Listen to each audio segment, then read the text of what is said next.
Toronto has over 10,000 restaurants, but only 20% survive past 3 years. Here's your roadmap to success in this competitive market.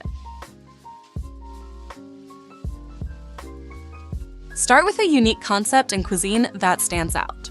Define your target audience and hire a strong head chef early. Decide between full service, fast casual, or takeout only. Your business plan needs solid market research and financial projections, with startup costs ranging from $150K to $800K depending on your concept. Build a consistent brand across your name, interior, menu, and customer interactions, both online and in store. Secure your food premises license, liquor license from AGCO, and pass all health and safety inspections before opening. Choose a location with good foot traffic and visibility.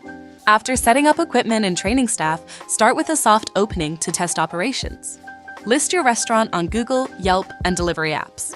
Leverage Instagram, TikTok, and local influencers to create buzz. Remember, great food brings people in, but your branding and service keep them coming back.